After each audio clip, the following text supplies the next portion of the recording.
Isaorantsika Andriamanitra nanome antsika ny andro anio ka ahafahantsika mifanatrika etona amin'izao lanonana lehibe izao. Iarahantsika mahalala fa ny seha-pamokarana sy ny seha-piariana ety ambanivohitra no manome asa be indrindra ny Malagasy satria ny 900 mponina dia mivelona amin'izany. Ary ny 2/3 Malagasy dia tanora latsaky ny 25 taona avokoa. Ivo no avy ny firenena ianareo tanora. Ianareo no antenaina hiara isalahy hanonitra aingana ny ari-karena eto Madagasikara.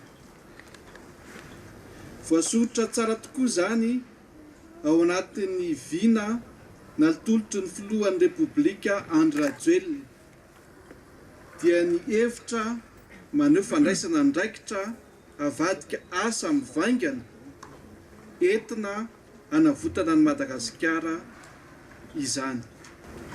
Isan'izany ireo velorano nataony izay voarafitra ao anatin'ny politika mpanjakana ho an'ny taona 2024 hatramin'ny taona 2024.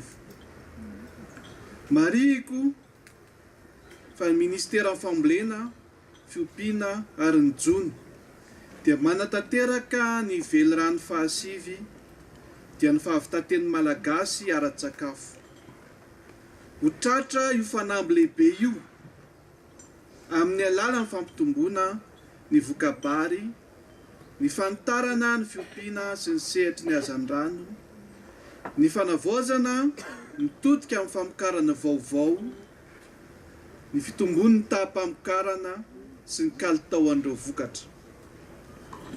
Anatin'ny tanjona foezaka ny fahavitatena ara-bary amin'ny taona 2024 sy ny ahatonga Madagasikara ho sompotra ara-tsakafo aty amin'ny faritra Ocean Indien afaka taona vitsy monja. Tandrify izany andraikitry ny Ministera ny Fambolena, Fiompiana ary ny Jono ny fandaharan'asa mampirisika ny tanora hisehatra eo amin'ny tontolon'ny famokarana sy ny fanodinana ny vokatra na ny programme de promotion de l'entrepreneuriat des jeunes dans l'agriculture et l'agro-industrie na ny PEJA. Tanora 700 no tanjona omena fiofanana eny amin'ireo toeram-pikotrehana na centre d'incubation 3 natsangana ao anatin'ny tetikasa ity ary tsy latsaky ny orinasa 700 no andrandraina hitsangana ahafahana mamorona asa miisa hatrany amin'ny 900 eto Madagasikara. Tomboky lahy sy tomboky vavy, tapakandro mahasolo ny manontolo, fotoana manandanja tsy manam-paharoa ny andro anio.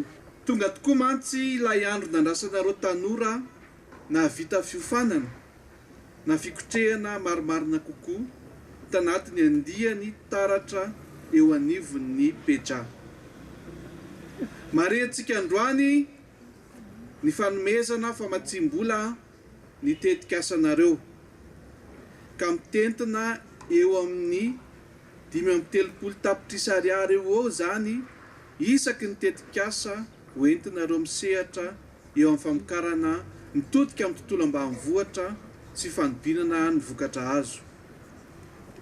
Ankehitriny finaritra izahay mankalaza fa nandalo fiofanana maro tamin'ny alalan'ny fandaharan'asa PEJA ianareo ary manana tetikasa matotra sy mendrika izany famatsim-bola zany ka tonga dia azo tanterahina. Noho izany indrindra dia isaorana manokana ny Banque Africaine ho amin'ny fampandrosoana na ny BAD no ny fanoana ny ara-bola ny fitondram-panjakana ka nahafahana nanorina ny fandaharan'asa PEJA ary manome vatsy mitentina 7,30 tapitrisa dolara ka ny 9,700 amin'izany dia omeny maimaimpona. Fotoana arabola entina nomezana fiofanana sy hamatsiana ireo tanora 1700 misitraka ny tetikasa Peja ka tonga azy ireo ho mpandraraha matianina. Isaorantsika ihany koa ny Banque BNI Madagasikara izay mpiara-miombonantoka mavitrika amin'ny fanampiana ireto tanora vao misandratra eo amin'ny asa fiariana ireto. Findramam-bola amin'ny alalan'ny zanam-bola mirary dia mirary tokoa no azon'ireo tanora misitraka ny Peja. Izany dia noho ny fiara-miasan'ny Ministera Fambolena sy Fiompiana ary ny Jono sy ny Banky BNI Madagasikara.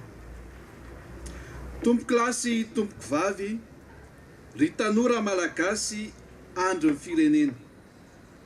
Mirary soanareo ny fitonam-panjakana ho lasa mpandraraha mendrika hitondra fanavaozana sy fampandrosoana fakatahaka eny amin'ny tontolo ambanivohitra ianareo.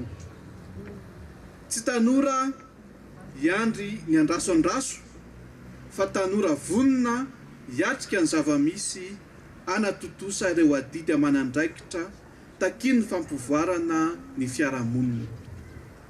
Ho fanohitra ho an'ireo andiany zandrinareo ianareo ary koa anainga sy hampandray anjara tanora maro hafa hiditra amin'ny sehatry ny fahandrarahana mitodika amin'ny tontolo ambanivohitra.